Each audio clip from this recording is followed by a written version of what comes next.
శ్రీ మొగలిచెర్ల దత్తాత్రేయ స్వామివారి దత్తబోధలు. 6వ బోధ రుణ విమోచన. శ్రీ దత్తాత్రేయ స్వామివారు శ్రీ బాలబ్రహ్మానంద స్వామివారి దగ్గర గురూపదేశం పొందిన తర్వాత వారి సాధనను శ్రీ రామయోగి స్వామివారి సూచన మేరకు మాలకొండలో మొదలుపెట్టారు.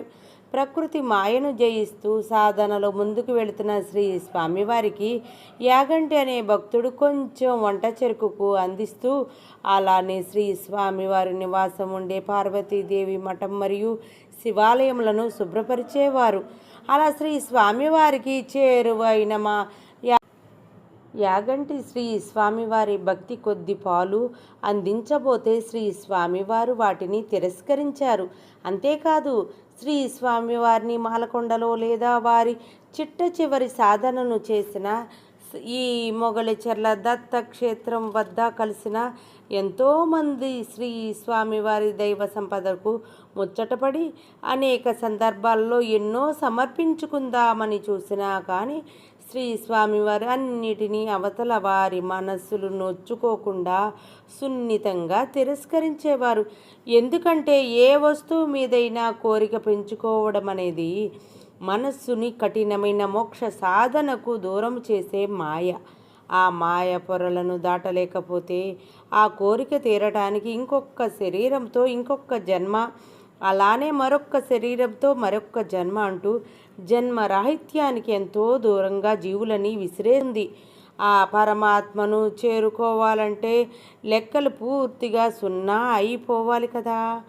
మరి శ్రీ స్వామివారి తమ్ముడు పద్మయ్య నాయుడు గారు తెచ్చిన సరుకులకు శ్రీధర్రావు గారి దంపతులు, అలానే చెక్కా కేశవులు గారు, ఇంకా మీరాశెట్టి గారి సేవకులకు, అలానే ప్రతిరోజు భోజనం తెచ్చిన నాగేంద్ర ప్రసాద్ గారికి శ్రీ స్వామివారు రుణపడ్డారా అంటే అతి సామాన్యులకు ఈ లెక్కలు ఎలా తెలుస్తాయి?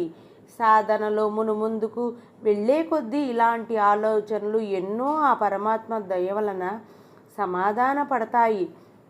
ఋషివాక్యం. స్కాంద పురాణంలో చెప్పబడిన శ్రీ గురుగీత అనే మంత్రరాజమునందు పరమేశ్వరుడు జగన్మాత అయిన పార్వతీదేవితో ఈ విధముగా బోధిస్తున్నాడు. శ్లోకము.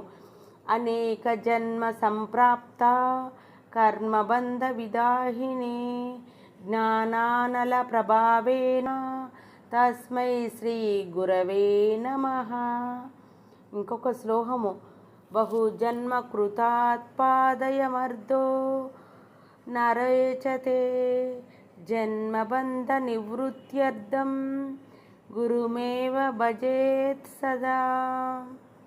అర్థము.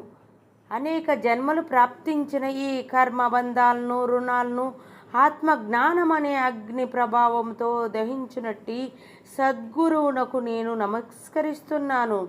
ఎన్నో జన్మలుగా చేసిన పాపములు ఉన్నవారికి ఈ జ్ఞానము బోధపడదు.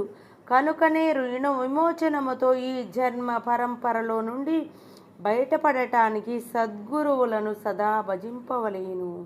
శ్రీ స్వామివారి బోధ. సాధ్యమైనంత వరకు ఎన్నో జన్మల పుణ్య పాప కర్మల ఫలితాలను అనుభవించటానికి దైవమిచ్చిన ఈ శరీరానికి మళ్ళీ కర్మ భారాన్ని కలపకుండా తెలివిగా సద్గురువులను ఆశ్రయించి సాధనతో రుణ విముక్తులను కావాలనేదే శ్రీ స్వామివారి బోధగా గ్రహిద్దాము. ఓం ద్రాం దత్తాత్రేయాయ నమః.